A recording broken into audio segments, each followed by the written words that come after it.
आपणालोकाक मोय मूर आंतरिक नमस्कार जनाइछु। असम के राज्यपाल लक्ष्मण प्रसाद आचार्य जी, यहाँ के लोकप्रिय मुख्यमंत्री हेमंत बिस्वा शर्मा जी, केंद्रीय मंत्रिमंडल में मेरे साथी सर्बानंद सोनोवाल जी, उपस्थित राज्य के सभी मंत्रीगण, जनप्रतिनिधिगण, देश भर से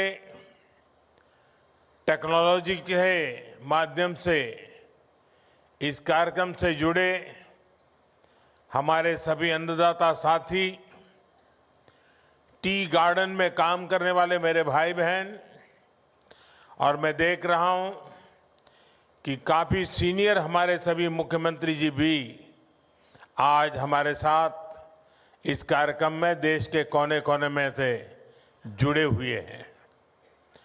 मेरा सबको नमस्कार। भाइयों बहनों, आज मुझे नवरात्रि के पहले मां कामाख्या की इस पावन भूमि पर आप सभी के दर्शन करने का सौभाग्य मिला है।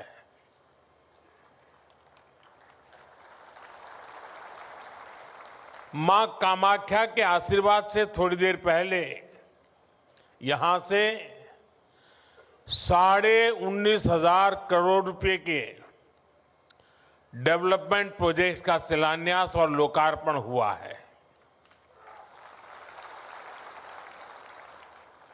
असम को ऊर्जा क्षेत्र में आत्मनिर्भर बनाने वाले प्रोजेक्ट से लेकर असम आने वाले लोगों की सुविधा के लिए जो काम हुए हैं, ढेर सारे प्रोजेक्ट्स आज असम को मिले हैं। आज देश के किसानों और असम में टी गार्डन में काम करने वाले साथियों के लिए भी बहुत बड़ा दिन है।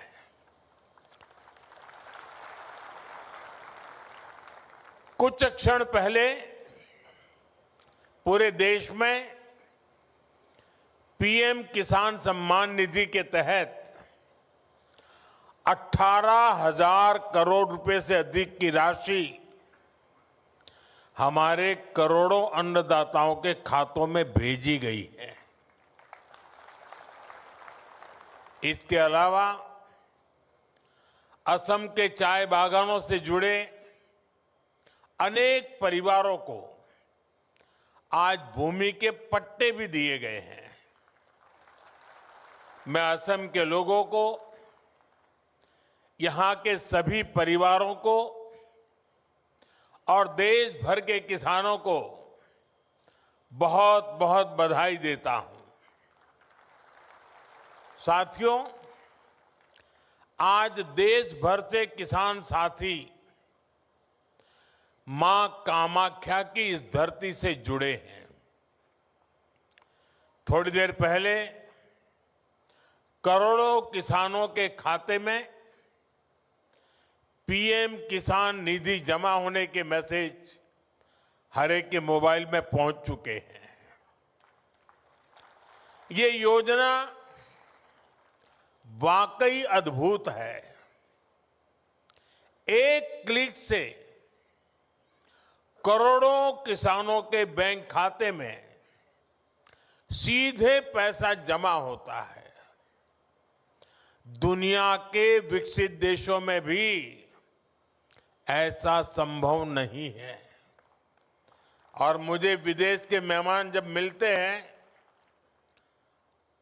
और इस विषय में इतने सवाल पूछते हैं, जानकारी के लिए इतने उत्सुक रहते हैं, ये सब कैसे संभव हो रहा है।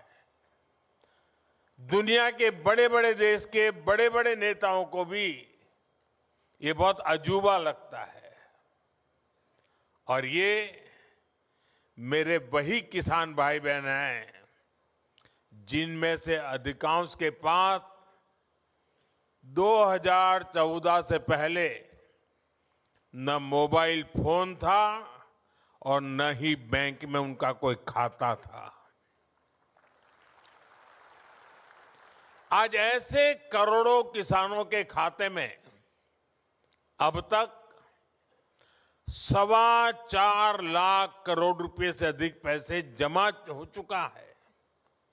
इसमें असम के भी करीब 19 लाख किसान हैं जिनको अभी तक लगभग 8,000 करोड़ रुपए मिल चुके हैं।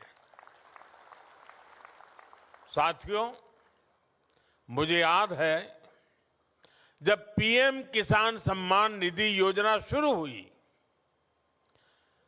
तो अफवाहें फैलाने में, झूठ बोलने में माहिर कांग्रेस वाले कहते थे कि इस योजना का पैसा आज भले मोदी देता है लेकिन चुनाव के बाद वापस करना पड़ेगा।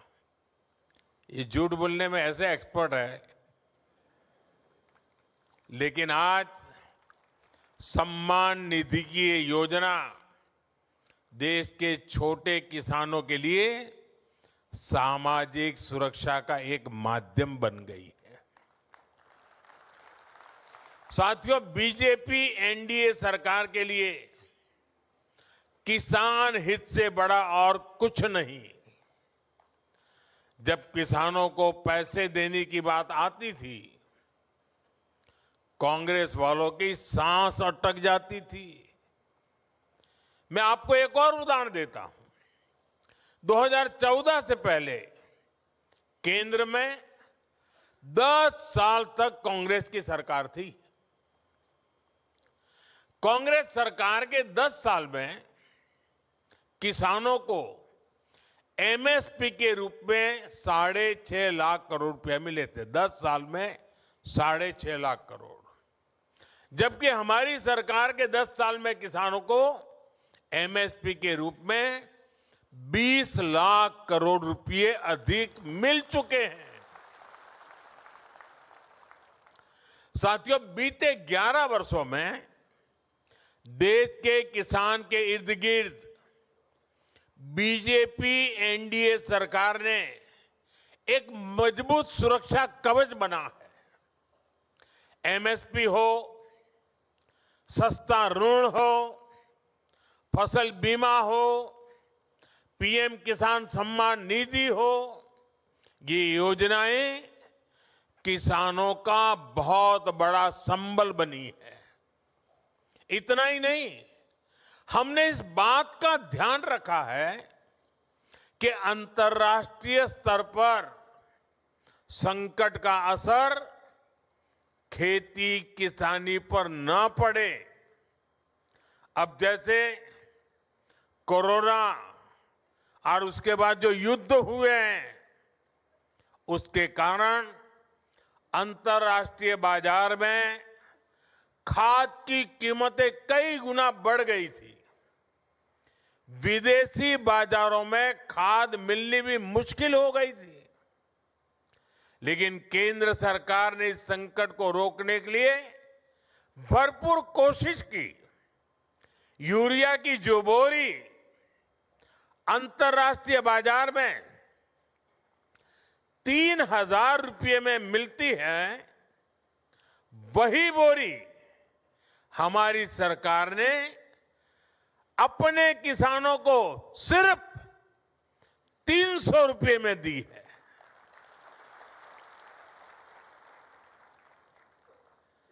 इस पर सरकार ने अपने खजाने से 12 लाख करोड़ रुपए से अधिक खर्च किए हैं ताकि मेरे किसानों पर बोझ न पड़े। ये बोझ सरकार अपने कंधों पर उठा रही है। साथियों, बीते दशक में भाजपा एनडीए सरकार ने एक और बहुत बड़ा काम आत्मनिर्भरता को लेकर किया है।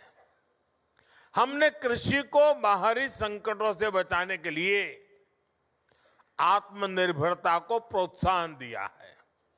हमने आजाद भारत में बार बार देखा है कि दुनिया के दूसरे हिस्सों में लड़ाइयां होती हैं, कहीं सप्लाई चेन में दिक्कत आती है तो परेशानी हमारे किसान को होती थी।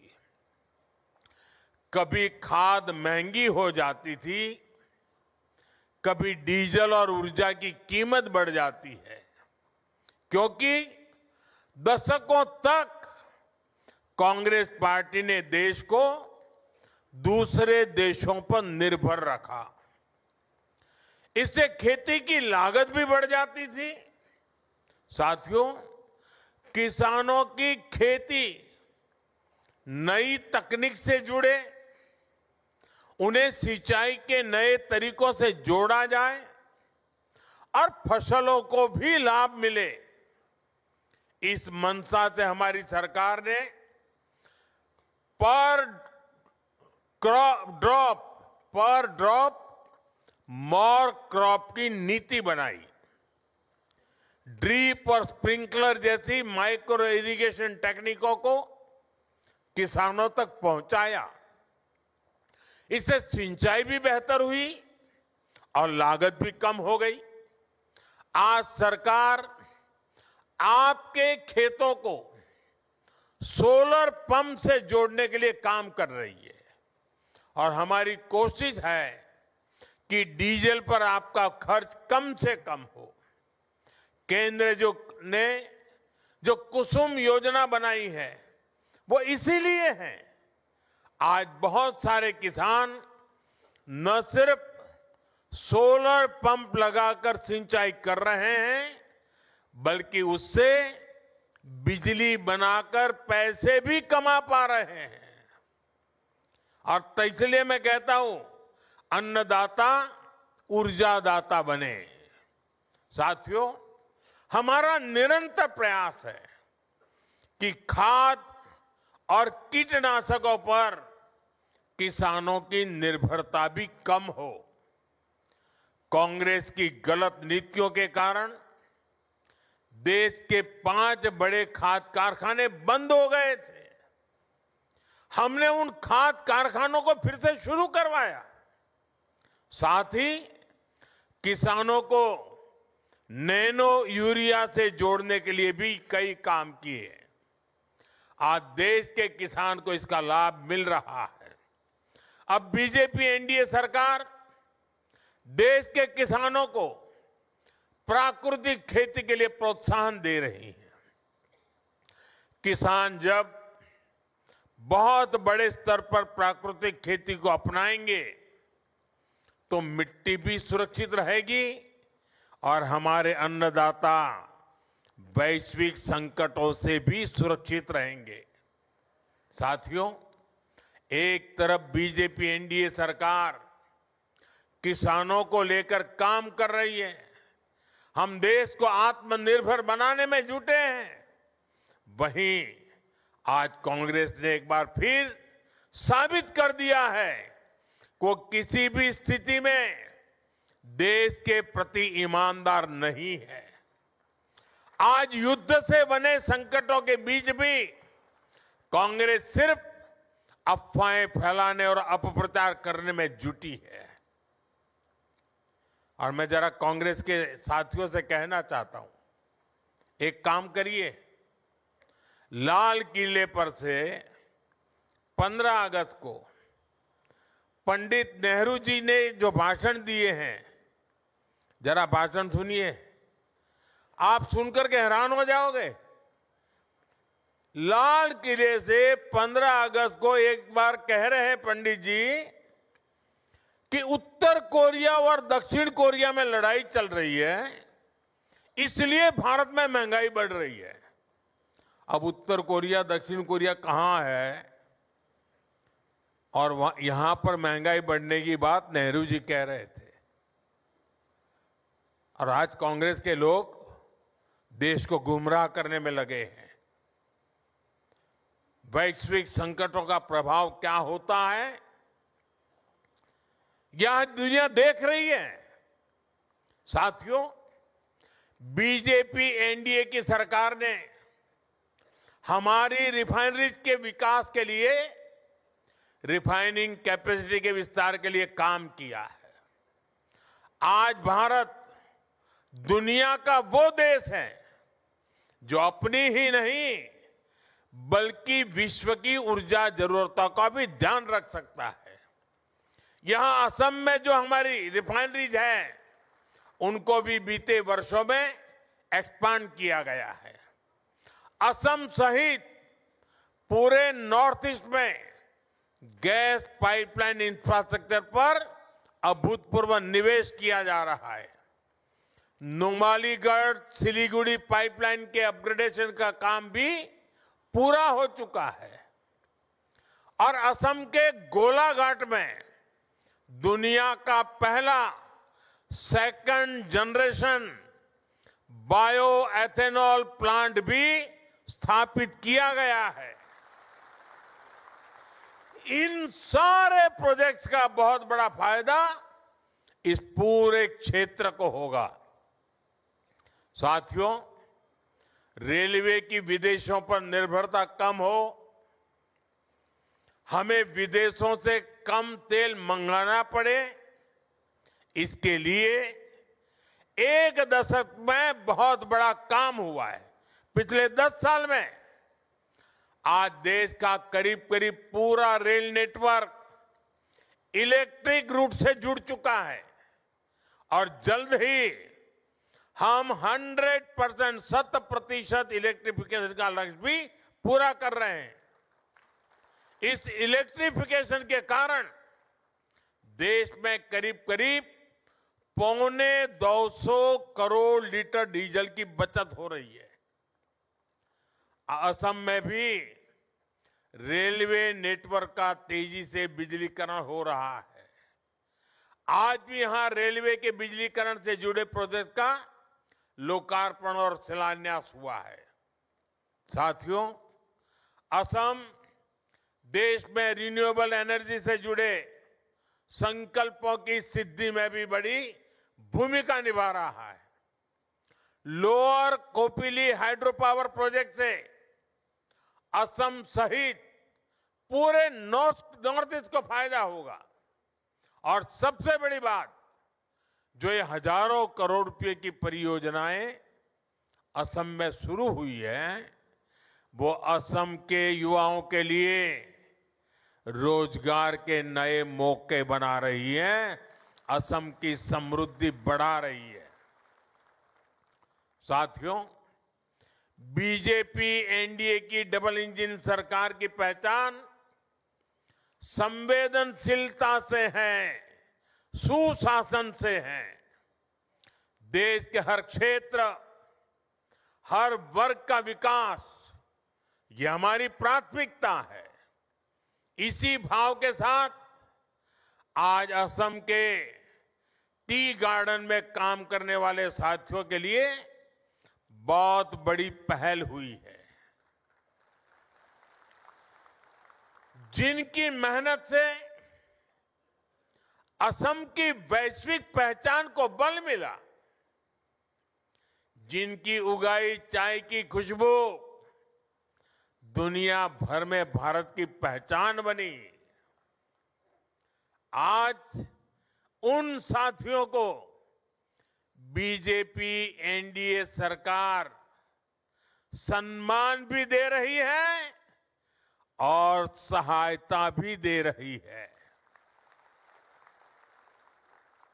कांग्रेस की सरकारों ने इन साथियों को पूछा तक नहीं, इनके पास जमीन के कानूनी दस्तावेज तक नहीं थे। मैं हिम्मता जी और उनकी पूरी टीम को बधाई दूंगा। आपने टी गार्डन से जुड़े इन परिवारों के लिए बहुत बड़ा काम किया है। आज असम की सरकार इस ऐतिहासिक अन्याय को खत्म करने का काम कर रही है। अब इन परिवारों को उनकी अपनी जमीन मिली है और इनके लिए पक्के घर मिलने का रास्ता भी साफ हो गया है।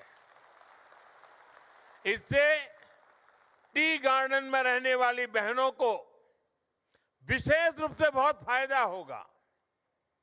मैं चाहूंगा कि अब टी गार्डन में काम करने वाले परिवारों के बच्चे भी अच्छे से पढ़ाई करें और आगे बढ़ें। और बीजेपी सरकार ने इसके लिए भी पूरी सुविधाएं बना दी है। इसलिए ही तो हर टी गार्डन वर्कर कह रहा है, आको ये बार बीजेपी सरकार। और मेरे लिए तो ये मेरे टी गार्डन के मजदूरों का सम्मान करना मतलब मैं खुद एक कर्ज उतार रहा हूं, क्योंकि आप चाय बागान में काम करते थे। दूर सुदूर गुजरात में मेरे गांव में वो चाय की पत्ती पहुंचती थी और मैं चाय बेच बेच करके यहां तक पहुंच गया।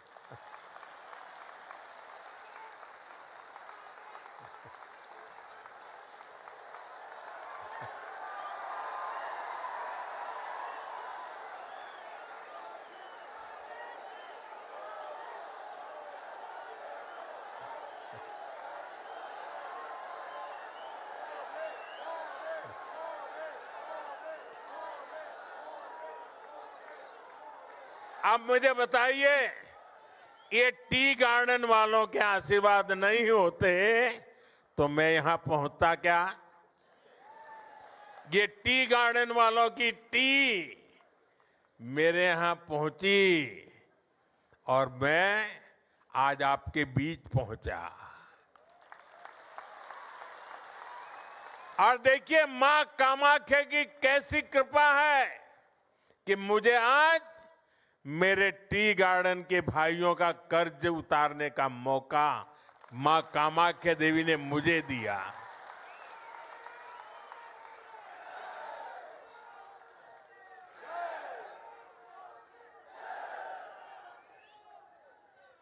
साथियों, आज से प्रसिद्ध निमाती घाट और विश्वनाथ घाट पर आधुनिक क्रूज टर्मिनल बनाने का काम भी शुरू हुआ है। ये सिर्फ एक इंफ्रास्ट्रक्चर प्रोजेक्ट नहीं है, ये असम में टूरिज्म और स्थानीय अर्थव्यवस्था को नई दिशा देने वाला काम है। बीजेपी सरकार ने टूरिज्म को सिर्फ दर्शनीय स्थलों तक सीमित नहीं रखा है, बल्कि उसे रोजगार और विकास के बड़े अवसर के रूप में देखा है। इसी सोच के साथ ब्रह्मपुत्र नदी में भी वाटर टूरिज्म की संभावनाएं बढ़ाई जा रही है। क्रूज टर्मिनल बनने से ब्रह्मपुत्र पर क्रूज चलाने का काम आगे बढ़ेगा और देश दुनिया के पर्यटकों के लिए असम तक पहुंचना और आसान होगा। जब क्रूज टूरिज्म बढ़ेगा तो स्थानीय युवाओं के लिए रोजगार के नए अवसर बनेंगे। कारीगरों और हस्तशिल्प से जुड़े लोगों को नया बाजार मिलेगा। छोटे दुकानदारों, नाविकों, होटल और ट्रांसपोर्ट से जुड़े लोगों की आमदनी भी बढ़ेगी। यानी असम में टूरिज्म अब सिर्फ घूमने फिरने तक सीमित नहीं है, यह स्थानीय विकास और जन समृद्धि का एक नया इंजन बन रहा है। साथियों, असम आज हमारे नॉर्थ ईस्ट यानी अष्टलक्ष्मी के नए भविष्य का एक मॉडल बन रहा है। यहां की प्रगति पूरे नॉर्थ ईस्ट को नई गति दे रही है। असम में जो बदलाव बीते एक दशक में बीजेपी एनडीए सरकार ने किया है, उसका प्रभाव पड़ोस में पश्चिम बंगाल में भी दिख रहा है। वहां भी लोग बीजेपी एनडीए का ऐसा ही सुशासन चाहते हैं। इसलिए मैं असम के हर युवा, हर परिवार से कहूंगा कि हमें मिलकर विकसित असम के लिए काम करते रहना है, ताकि असम देश में एक मॉडल स्टेट बनकर उभरे। इसी आग्रह के साथ मैं जब ये सभी मुख्यमंत्री महोदय इस समारोह में हमारे साथ जुड़े हुए हैं, तो मैं उनसे एक आग्रह करना चाहता हूं। यहां जो पीएम एकता मॉल का उद्घाटन हुआ है, आप अपने राज्य की चीजें भी यहां बेचने की व्यवस्था कीजिए। आप कुछ जगह यहां लीजिए, और असम में किसी को केरल की चीज चाहिए तो यहीं से मिलनी चाहिए, महाराष्ट्र के कोई चीज चाहिए यहीं से मिल जानी चाहिए, गुजरात की कोई चीज चाहिए यहां से मिल जाए, राजस्थान की चाहिए यहां मिल जाए। यानी पूरे देश की एकता का दर्शन हो। इस मॉल में हिंदुस्तान के सभी राज्यों की उपस्थिति हो। इस मॉल में असम के हर डिस्ट्रिक्ट की उपस्थिति हो। वन डिस्ट्रिक्ट वन प्रोडक्ट, यानी एक प्रकार से कोई भी व्यक्ति एकता मॉल में जाए तो उसको वहां पूरा हिंदुस्तान मिल जाना चाहिए।